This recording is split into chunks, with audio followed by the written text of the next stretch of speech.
Good morning, New Vision Center. Good morning, good morning, good morning, good morning.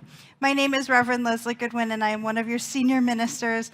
And today is a momentous day in the life of New Vision Center. I know you've been hearing all about it from Reverend Karen and how excited we are to have bodies in this sanctuary, and how doubly excited I am that it is a yes and proposition, because we are still right here serving our non-local and at-home congregants as we participate just as powerfully online. So I am beyond thrilled to have all of you here with us today.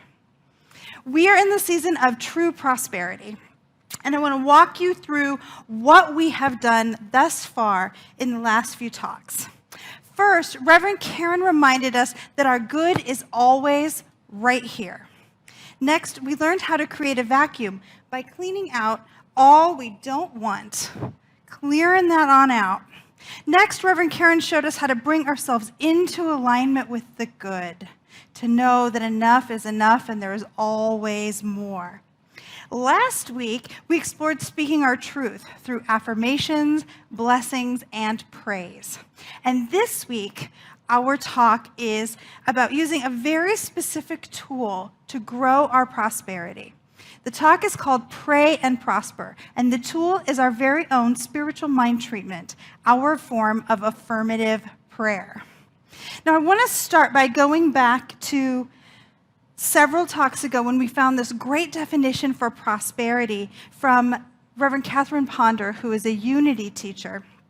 And she wrote, "You are prosperous to the degree that you are experiencing peace, health, and plenty in your world." That is from her book, How to Live a Prosperous Life. And she says it like 15 times in this book. She keeps coming back to this definition, which I just love. And in a later chapter of that book, the very next line to come after that definition is, prayer can help you experience peace, health, and plenty, because prayer is our steady effort to know God, and God is the source of all our good. Ooh. I love that idea that plenty and peace and health are right there for us, and prayer is our way to step into it by developing that deeper relationship with the divine that is always right where we are, that's always in the center of our beingness. Now, something that I get asked a lot, and I'm sure Reverend Karen does as well, is why spiritual mind treatment? I pray this way, or I pray that way, or this is what I learned as a kid. Why do I have to learn spiritual mind treatment? Is my prayer bad? There is nothing wrong with any kind of prayer. Let me put this one to bed for good. All prayer is good. Every faith denomination, every style of prayer, if you're feeling a connection with the energy of the one, it is good. But there's something to the idea of using the right tool for the right job. Anybody ever feel like this? Yeah, that cringing feeling you get when you watch somebody try to use the totally wrong tool for a task and you just think, oh, this is not good. And yet, if you want to get something done in a way that is elegant and smooth and clean and works great, using the proper tool will get you there beautifully, like this. Yeah, that feels good, doesn't it? It feels good. So if you would like to change what's happening in your inside world, if you would like to change what's going on in your personal world of effects around you, and if you'd like to change the way you have a relationship with the divine, spiritual mind treatment is specifically built to walk you through these changes. That's literally what it's constructed for. So what we're going to do today is we're going to talk through those three kinds of changes: inside, outside, and with the divine. And we're going to do it by writing a spiritual mind treatment together. Are you in with me? Fabulous. I'm excited. Okay, so let's talk about the inner world. What changes our inner world when we speak a spiritual mind treatment? It starts with the first two steps. The first step is recognition, where we just recognize the nature of the divine as we understand it. We just recognize that God is all there is. Spirit, the universe, the divine mind is all that there is, that there's nothing but that. And that everything good is available right in that space, right in that good, which we can never be away from because it's all that there is. The abundance we seek, the love we want, the health we desire, good of every kind. What's that list? Peace, health, and plenty. All of it is already in that one energy that is everywhere present, all the time. The second step is unification, and that is when we take that same knowingness one step deeper, and we say, and I am in that. If we call God the soup of yummy, I am in the soup of yummy. I am a floating potato piece in the soup of yummy, and I can have all the oregano, and I can have all the tomato juice, and I can have all the salt and pepper, because it's all in the soup of yummy with me.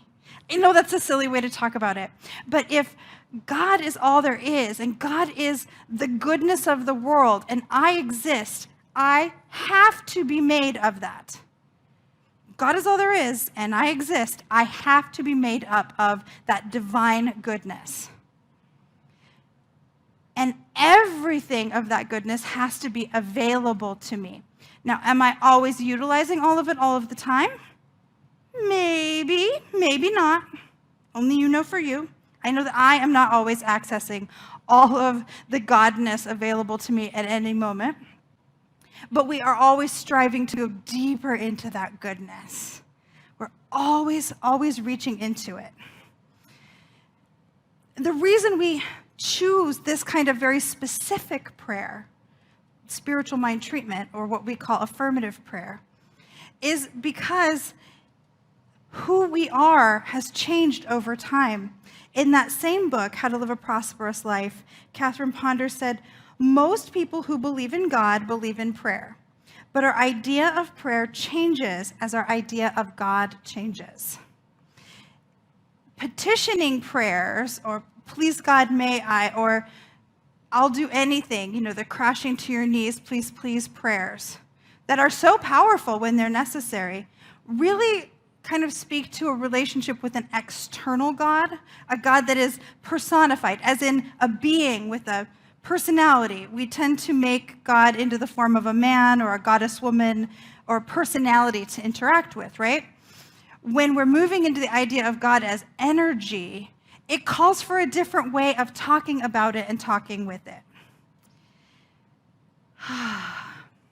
As we anchor into steps 1 and 2, something really alchemical begins to happen, and our actual inside world changes. If we are praying that Spirit is right here, everywhere, with everything that's needed, and I am in that mix of goodness, my ideas about the way life works begin to change. I start to align with spiritual truth and spiritual principle. I start to understand how the universe is working for me, how the universe is conspiring for me. Now, we're going to start our spiritual mind treatment, and this is what we're going to write our spiritual mind treatment on. So take a nice deep breath with me.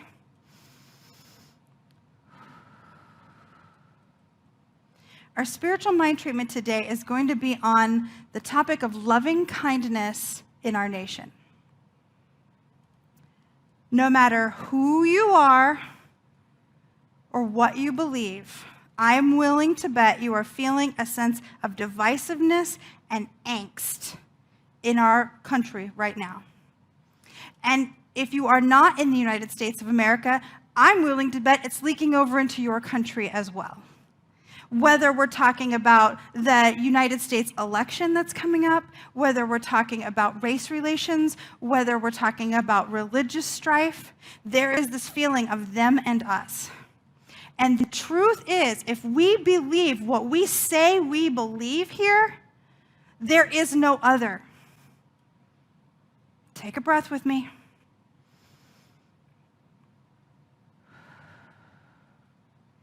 There is no them. Now, don't get me wrong. I'm not asking you to agree with behaviors or support issues that push against your soul. I never would do that. Nor am I asking for you to allow things to be okay that clearly are not okay, like anything that takes away the rights, the health, and the safety of any other sentient being, because there is no other. But once it crosses the line into those people are all stupid, they hate America, they don't care if babies die. When we cross into the personal, and boy, if you've wandered onto social media in the last couple of weeks, it has gotten beyond personal into the brutal. It is literally tearing families apart. Once we cross into that terrain, it is very difficult for me to stand up here and say that we are a center that believes in radical inclusivity. If there is anyone not welcome to stand in our sanctuary and be held in the light and love of God, we are doing it wrong. And today we're going to write a prayer to help us do it right. So let's start with these first two steps. This is what I know. Sweet Spirit is all that there is. It is everywhere present, forever and ever, giving of its goodness unto all of its creation, which is everything that has ever been and ever will be. It is the flowing love and peace and comfort, safety and sweetness. It is the abundance pouring forth through nature, just like a water crashing over a waterfall. It never, ever stops. It is that sigh of deep contentment that is the peace that passes all understanding, and the knowingness that the universe is always conspiring for the very highest and best of all of life. And what I know about my life is that I am that God is all there is, and I am an expression of it that is imbued with every good quality, every delicious goodness that is available in the world. I always have more than enough because I am prosperity walking, more than enough peace and health and plenty. It's built into the very fiber of my being. And as I know this is the truth for me, I know that it is the truth for all beings everywhere, because it's the only truth that is. God is all there is. So every single sentient being on this planet is God in action. Whether they're accessing all of the goodness available to them or not, it does not matter. The truth is every one of us is God in form. We are started. So it begins to work our inner world, right? It begins to change the way we cook what's going on in the planet. It allows us to start to use our discernment versus our judgment. Discernment is when we say, this is not for me, and I don't believe that it's healthy for the world, and so I'm going to do what I must to ensure that my voice is heard. I'm going to vote, I'm going to protest, or I'm going to pray, or I'm going to talk with people, or I'm going to get involved. All of that is great.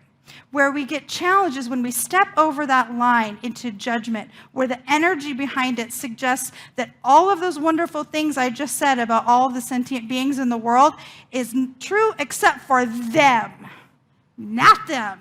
They can get out. They do not belong. They are not part of the God club. They do not have worth and value.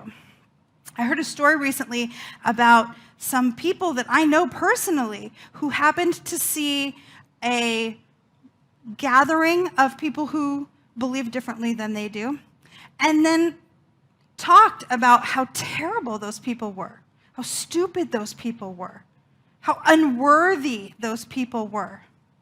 And it breaks my heart because it makes me feel like I am not doing my job, which is to help us all remember over and over again how to align with the divine truth. Not those people Those people don't come to New Vision Center, aren't part of this community. But those of us that know the truth, it is incumbent upon us to continue to bring ourselves back to center. Spiritual mind treatment changes our outer world as well. If prayer only ever worked on us on the inside, that would still be really good stuff. But that is not how it works. It also presses our intentions into the law and starts that machine that brings us manifestation. Realization, which is that third step, is the part where we get to speak our truth that we practiced last week through affirmations, praise, and blessing. This is where we say what we want to have happen as if it is already so, knowing that simply by doing that and believing it, it is coming. It is coming. It will be here any moment. It is here now, which is why we speak this step in the present tense, just like affirmations. Some might ask, is it right to pray for ourselves, to pray for more? I'm glad you asked. This is one of my favorite questions to answer. 2 points. One, the first fear is greed. I'm being greedy. I'm asking for stuff. I shouldn't be asking for stuff. I'm being greedy. Go ahead and be greedy. Here's the deal. Greed only exists in a world where we believe in lack. Greed can only exist if we think somebody getting more means I get less. In an infinitely abundant universe, that is simply not the truth. So we don't even have to worry about it. The other part is going against God's will. Is it right for me to go against God's will by asking for something specific? Find me the religion that doesn't say some form of this. It is the Father's good pleasure to give you the kingdom. It is God's will that we claim what we want, that if we knock, it shall be answered. So let that one fall away and just drop into this with me. And so I speak my word this day for the entire world, affirming and knowing that the peace of God is loud and clear right where we are, showing up as loving kindness for everyone, showing up as a willingness to see the God light in every being, no matter what they believe. No matter what they believe.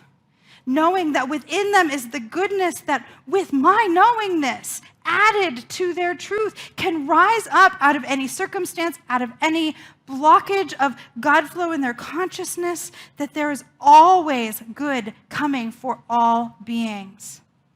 And I let fall away from me any beliefs or thoughts that there are people that are lost to the kingdom of the divine, that there are people that are outside of the love of the one, that there are people who are unworthy of the love of sweet spirit, that there are people that are unworthy of the love of me. I feel that. And finally, spiritual mind treatment changes our relationship with the divine, all the way through, but it especially locks it in on those last 2 steps. Thanksgiving is step 4, and release is step 5, where we give thanks to know that that which we've prayed for is already ours. And then we let it go into the heart and mind of the divine to do what it does, to take that impress and push it out into the world. What is that? It's appreciation and it's trust. No relationship can thrive without appreciation and trust. No relationship. And so when we're building that, we're actually building a really true relationship with the divine. And so we drop down into prayer once again. I am so thankful to know that the words I have spoken are already true. I'm so thankful that every being everywhere is in the light of truth and wholeness.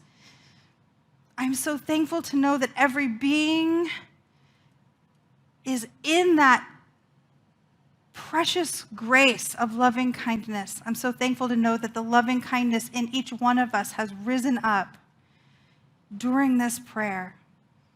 And so I release this word into the action of universal law, knowing that it is already done. I let go, I let God, I trust that it is perfect. And we say together, and so it is. And that's what it looks like when we do a spiritual mind treatment that pulls us back in to change our inner world so that our outer world can shift as well.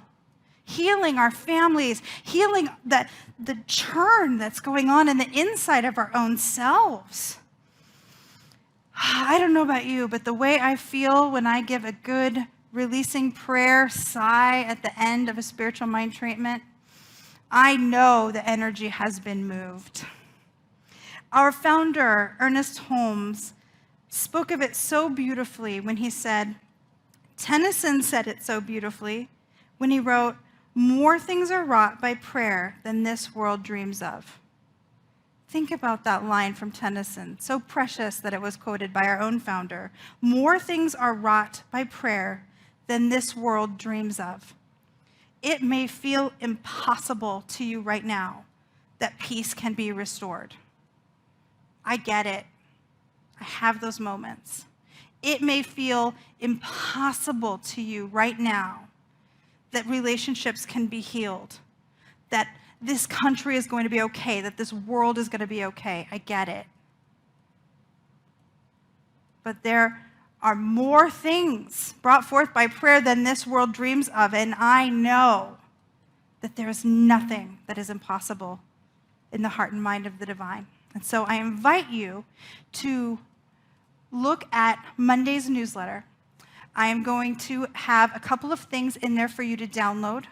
One is an excerpt from my prayer book with the series of affirmative prayers that you are welcome to have, to share, and to read and pray together. And another is a template to write your own spiritual mind treatments. We need prayer more than we ever have before. Every one of us, every day. Please join me in anchoring the change on the inside that will make the change on the outside real. And so it is. And so let's anchor it one more time in a prayer together. It is so good to know that the power of the one is working right here and right now, in and through and as me, to know that my words have been guided by the divine. It is so good to know that the ears and the hearts and the brains and the souls that have absorbed whatever was important for them for this talk, that each person got just what they needed. I'm so thankful to know that there is always more than enough peace, more than enough health, more than enough good for all beings everywhere, that we need not withhold anything from anyone, be it love or kindness or understanding or food or money or anything. That we can stand in this place of generous plenty, pouring forth ever more goodness, because we cannot be drained dry. We can't outgive God. We can never outgive Spirit. It can't be done. I invite you to try. Oh, so thankful I am for this community that has for 13 years continued to call me to the center of my being. For all of it, for all of us. For all of the love, I am so grateful. And so I invite you with me to call it good and say, and so it is.